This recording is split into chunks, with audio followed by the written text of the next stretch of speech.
Alright, we're down to our last two boxes. We'll do a full episode on the big box on its own, but we will open this one now and jump it in with the shrinker and stretcher. This box contains a powered bead roller. I've been wanting one of these for as long as I've been playing with metal, which is probably the last 12 years.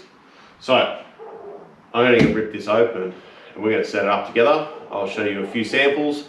It is pretty self-explanatory. You've seen us using the bead roller in the past on Backyard Builds. That was the old hand crank version. That does fine. But now we're going to power it up. I'm pretty excited about this one.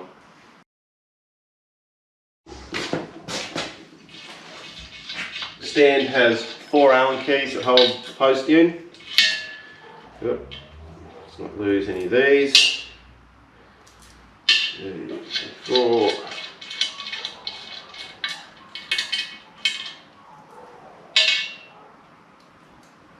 Sure, the washers are still on the same way.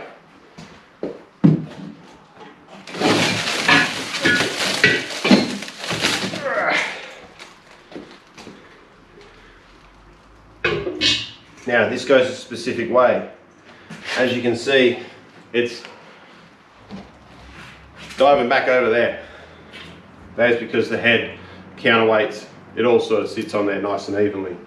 Again, bolted in, nothing too crazy about that. 6mm Allen key.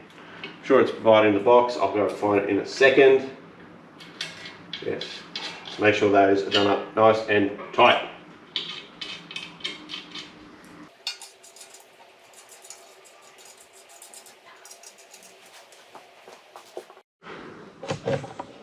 So, as you can see, post has got a, it swings to the right, swings backwards a little. Just nipped up these 4 Allen bolts with the provided Allen key.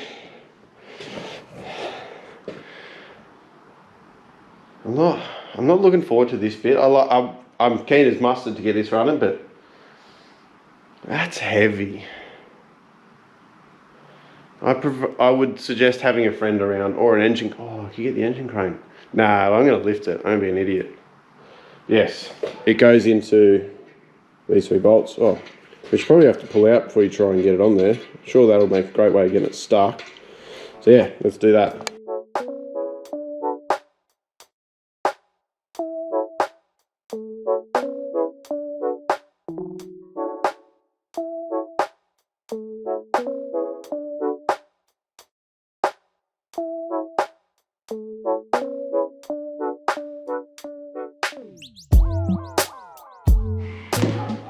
Alright, as you saw me struggle with that, it is heavy.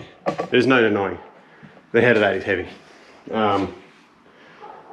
Many kilos heavy. It's probably about 110 kilos, 100 kilos. As you saw me in the second part of that video, I used the crate to my advantage. Laid it on the crate, slid the post in, did the bolts up, stood it up, blah, blah, blah, blah, blah. Next is to mount the control motor. This one here is dangling by a cord. So I will pull 2 bolts out of the back, right there, and there should be 2 bolt holes and it bolts up in a certain way. That one's all the way in. Alright, let's do that. Hopefully that camera doesn't go flat in 2 seconds flat. Pretty much just get the box out of the plastic. It has to face up, otherwise you won't be able to read it. So it's just as simple as putting the bolts in the back and doing it up.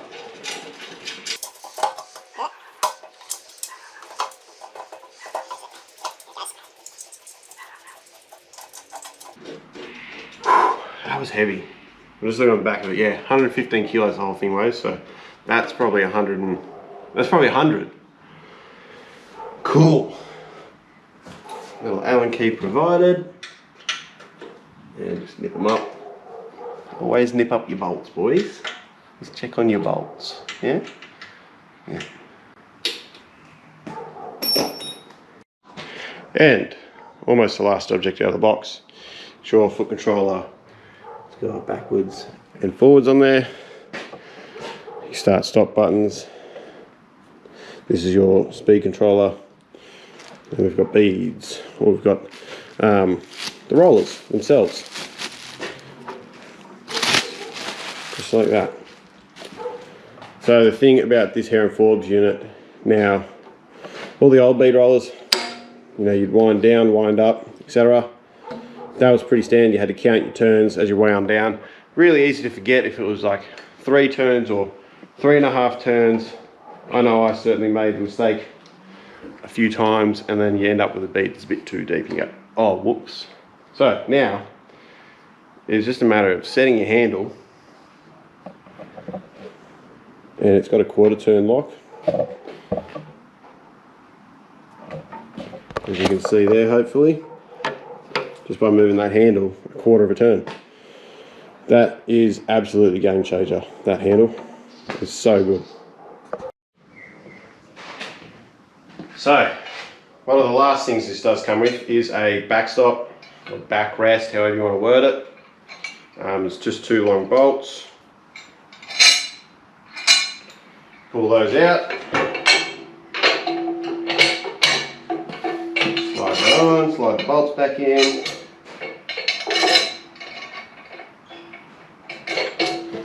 And just do up your handle at the bottom, set your depth.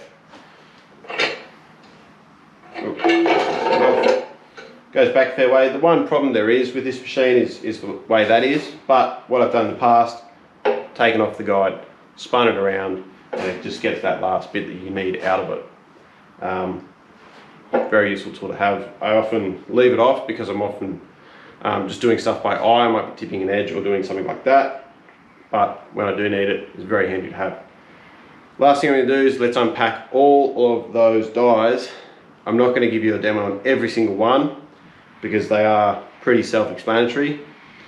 I will give you a demo on one though, just so you can see what it does. We're going to power it up, go full noise, and I have a special gift actually from Hare and Forbes that I got on the weekend, and I'll show you those as well. So let's get those dies out, put them on the rack, let my OCD take over, and yeah. All right. So now I've let the OCD take full control, and I've put all the dies on there. So they go from, say, like a 1/16 step, so you can see it's laser etched in there. Just sort of see how much offset it's got. All the way up to 3/8. Same thing, pretty large step. And they go from 19/30 seconds, 30 seconds to 5/32. You can see it's quite different. There's also a setup here which would be used for like tipping, because there's a flat, completely flat die as well. Some swaging dies, a couple of extras in there. The ones that I got given are from Hare and Forbes' new line of artwork dies, the beading dies. They are 2 nylon dies. This is a used set. This was like a pre-production set that they handed off to me. Virtually the same as what you buy now. They go on there, and on there in place as well.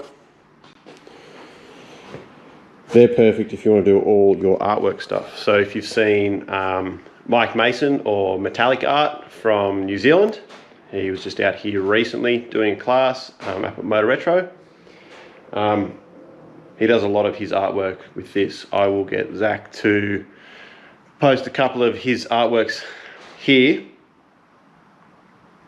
And now we're back. Yeah, so that's what you can do with those. I'm going to give you guys a quick rundown on these 19/30 seconds. I'm just going to do one quick sample just so you can see what they're doing. Alrighty. Alright, let's put power to that first, because it's going to be a lot easier if it's actually got power to it. I'm not going to be able to hand crank it. If I can get the twist tie off.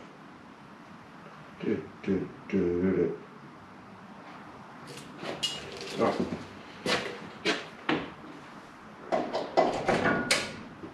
Still works.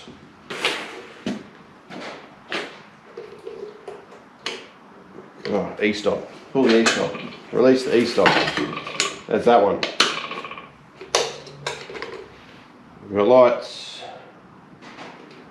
Alright, so it goes all the way from 0 up to 50. That's just relating to the speed of the motor. I like to run mine like 10. 10 I find is a pretty comfortable speed. See, they're feeding towards me. And the other pedal should feed away from me. So let's set up this piece. Where do we want to start? That way up.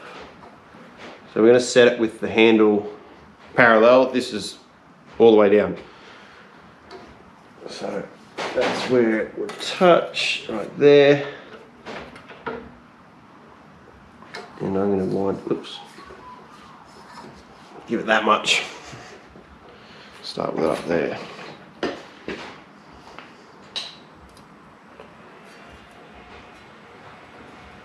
Ta-da! Bead goes through.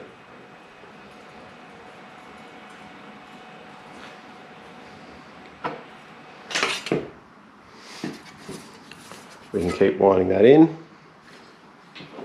Let's go to there.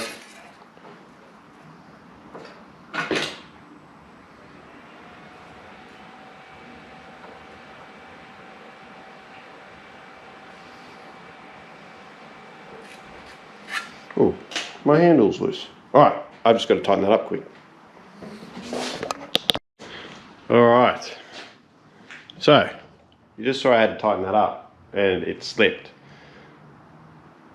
So I got the grinder out and just made an adjustment. So all I've done, let's put the grinder down so we can't damage it.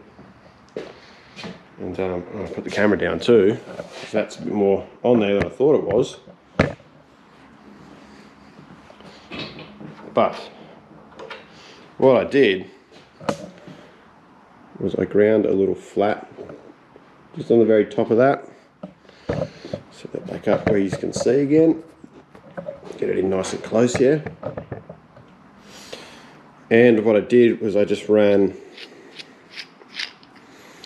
a tap just down the end of that hole. It's M12 by 1.75. I sort of just measured out where it needs to be. Now I can slide it on. Do up the handle fairly tight. And then I can just nip up the lock bolts.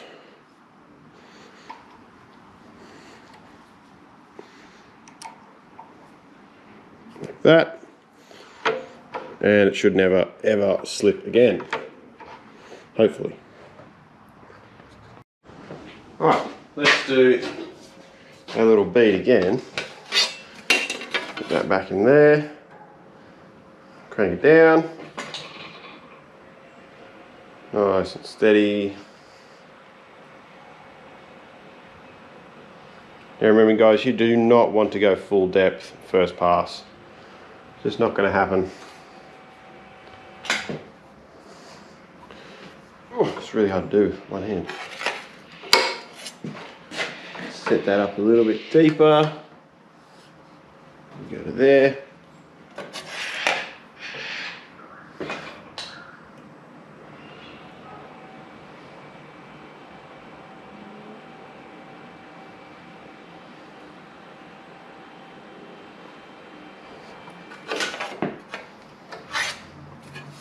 Yeah, as you can see, there's a nice little bead in there now. Pretty simple. There's a few ways we can actually close the ends of these beads so they don't look all stretched and stuff, and we might get into that a bit more in the future. So yes, that is the Hare and Forbes bead roller. This is the 610mm throat, so it's there to there. They do a bigger one, which is a 1.70 m. I just don't have the space for it. I don't necessarily need that size. This size will do what I need it to do. Even though it's only got a 600mm throat, it means you can do 1200mm because you're going to have the other 600 outside of the machine. But yes, that is that. I'm hearing you. Tom, you took a grinder to a brand new machine. I dismantle everything I own. I will happily cut it up. When we get into that box, there is a few little mods we do straight away. So yeah, get prepared for that. If you have any other questions, anything you want me to cover, if you want more demos on that, or the shrinker stretcher, or planishing dolly stand, be sure to leave a comment and hit me up on Instagram, either via the Backyard Builds Instagram page. We're now on the Facebook page, so you can send me a message there. It's all still BackyardBuilds_Oz. Or hit up my personal page, stokes.thomas. I will be happy to help you out with any questions you've got. But I'm going to leave it there for now. That is the bead roller. That is the shrinker stretcher. Place your bets. Place your bets on what's in the big box. I reckon some of you probably already know. Some of you will definitely guess it pretty quick, but you'll see that next time on Backyard Builds.